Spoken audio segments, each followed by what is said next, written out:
অনেক ভাইয়েরা এই সৌদি আরব, দুবাই, মালয়েশিয়া, সিঙ্গাপুর যারাই নতুন আসতেছেন, ঠিক আছে? অনেকে কিন্তু বর্তমানে আসতেই আছে সৌদি আরব কোন যেকোনো কান্ট্রিতে, ঠিক আছে? আসেন। আমি কিছু কথা বলব, এগুলো যদি শুনেন তাহলে অবশ্যই আপনাদের কাজে লাগবে।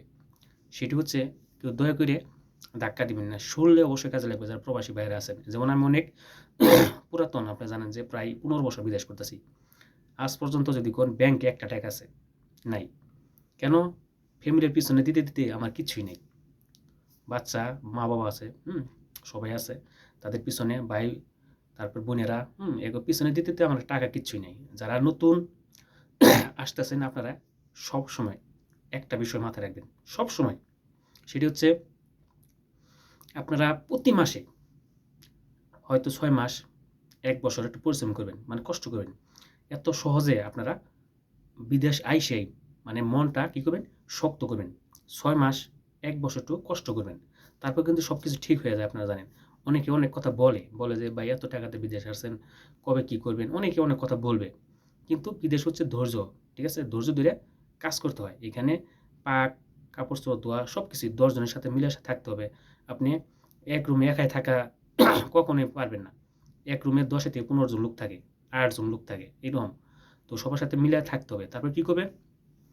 আপনারা আস্তে, আস্তে ঋণও শুধাবেন। অনেকে কিন্তু ঋণ করে আসে। সবাই কিন্তু বড়লোক না। যারা বিদেশ প্রবাসী কাজ করে এরা কিন্তু বেশিরভাগই মানে ছোটখাটো ফ্যামিলি। মানে অনেক কিছু জায়গা জমি না গায়ে হয়তো অনেক কিছু বিক্রি করে কিন্তু তারপর আসে। হ্যাঁ? আমরা ধরতে গেলে আমরা গরিব। বড়লোকেরা কিন্তু বিদেশ করে না, আপনারা জানেন। তো কি করবেন? মা-বাবাকে টাকা দিবেন ১ নাম্বারে। তাদেরকে কখনো ঠকাবেন না। টাকা চান, তাদের জানি বলো না কেন যে, "আমার ছেলে বিদেশ গেছে, আমার টাকা দেন।" এই কথা জানি কাউরে না বলে। কিছু, কিছু টাকা মা-বাবাকে দিবেন। ঠিক আছে? তারপরে কি করবেন? বউ, বাচ্চা আছে এদেরকেও কিছু টাকা দিবেন। কিছু, কিছু টাকা সবাইকে দিবেন। যেখানে দেখবেন যে আপনার খরচ লাগতেছে প্রতি মাসে আ সা আ ৮ থেকে ১০,০০০, ওই জায়গায় আপনি ৳৮,০০০ দিবেন। ৳১০,০০০ কিন্তু দিলে আমার ভালো হয়। ৳১০,০০০ দিলে দিয়ে দিছেন, ৳৮,০০০ দিবেন। প্রতি মাসে আপনি যদি ১০০, ২০০ রিয়াল যেকোনো কান্ট্রিতে থাকেন আপনারা, টাকাগুলো রাখেন, দেখবেন আপনার ভবিষ্যৎ উজ্জ্বল। কিছু, কিছু টাকা নিজের অ্যাকাউন্টে দেওয়ার জন্য চেষ্টা করবেন। মানে আপনার মা-বাবাকেও দেখলেন, বাচ্চা, ছেলেমেলে যাই আছে, বউ, তাদেরকেও দেখলেন। আর আমার মতো যদি ভুল করেন তাহলে কিন্তু জিন্দেগি শেষ। ১৫ বছর কাটাইছি, ব্যাংকে শূন্য। টাকা দিছি সবাইকে, ভাই আছে, বোনের আছে, দিছি, দিছি, শেষ। ৳১ আমার অ্যাকাউন্টে নাই। তো কি করার আছে ভাই? করার কিচ্ছুই নাই। কারণ আসছি, যে যা বলছে, শুনছি। আমি আস্তে, আস্তে খালি ডাউন হয়ে গেছি গে। ঠিক আছে? তো ইনশাআল্লাহ আপনারা এই ভুল কখনোই করবেন না। আমি যে ভুলটা করছি। আপনারা কি করবেন? সবাইকে দিবেন কিছু, কিছু করে, কিছু, কিছু টাকা ব্যাংকে রাখবেন। আমার মতো কেউ কিন্তু শূন্য, জিরো হবেন না। আর আমি একটা ঘটনা কই, আমি গেছিলাম ছুটিতে। ৫ বছর পরে ছুটিতে গেছি। অনলি ৩ মাসের ছুটিতে গেছি। আ যাইয়া মনে করলেন মোটামুটি কিছু টাকা নিয়ে গেছি। খারাপ না, ভালোই মোটামুটি টাকা কিছু। আমার বন্ধু আছে, ভাই, ব্রাদার অনেকেই আছে, আত্মীয়স্বজন। তাদেরকে কিছু, কিছু করে মানে দিছি। সাবান-টাবান, শ্যাম্পু-ট্যাম্পু দিছি। তারপরেও তাদের কিন্তু মন পাইনি আমি। ঠিক আছে? মন পাইনি।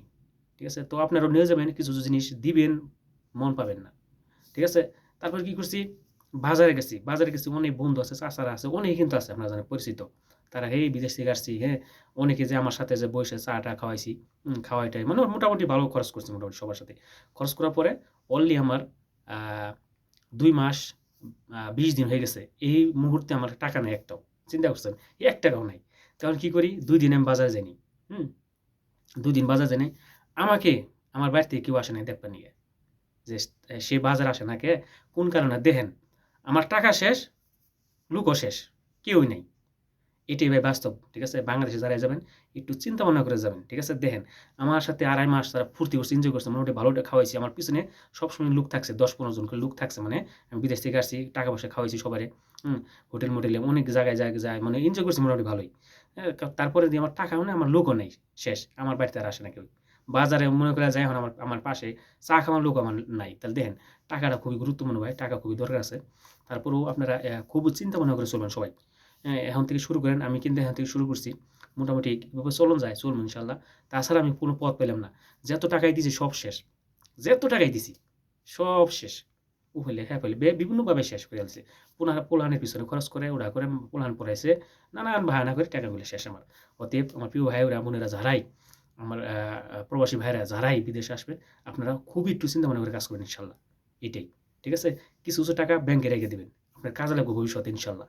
আপনি দেশে গেলেও আপনি জানি চইলা ফিরা খাইতে পারেন। কেউ কাছে চাল লাগে না। ওকে? ভালো থাকবেন। আর এই ভিডিওটা একটু ভালো লাগলে শেয়ার করে দিবেন সবাইকে। আর অবশ্যই আমার YouTube আপনারা জানেন নতুন খুলছি আমি। আমি তো জিন্দেগি শেষ করছি। এটা খুলছি যেহেতু আপনি অবশ্যই একটু সাবস্ক্রাইব করে যাবেন। এটাই। ধন্যবাদ।